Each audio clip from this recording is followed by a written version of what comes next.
Барлықтарыңызға сәлем достар, каналыма қош келдіңіздер. Бүгін өте дәмді капучино жасалу әдісімен бөлісемін. Үй жағдайында жасалады, жылдам дайындалады. Үй жағдайында жасалған капучиноның дәмін көрсеңіз, енді сіз сатып алмайтын боласыз. Дәмі тіл үйіретін хош иісті болып шығатын кофені сіз де жасап көріңіз. Видеоны соңына дейін қарап, каналыма тіркеліп, лайк басуды ұмытпаңыздар. Бізге керекті заттардың барлығын видеоның астына описанияға жазып қалдырамын.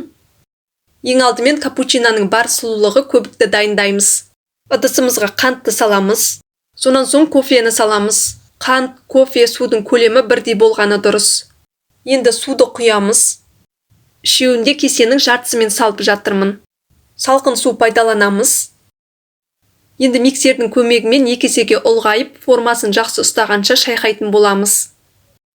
Әр миксердің қуатына байланысты 3-5 минут шайқаймыз. Кофенің сапалысын пайдаланамыз. Осы рецепт бірнеше адамға жетеді. Менің каналыма тіркелмеген болсаңыздар, тіркеліп қойыңыздар. Алда бұйырса көптеген тағамдардың жасалу жолдарын салатын боламын. Дайын болған көбік 2 есеге ұлғаяды, формасын жақсы ұстайды. Енді кофе ішетін ыдысымызға дайын тұрған көбіктен 2-3 шай қасық саламыз. Сонан соң ыстық сүт құямыз.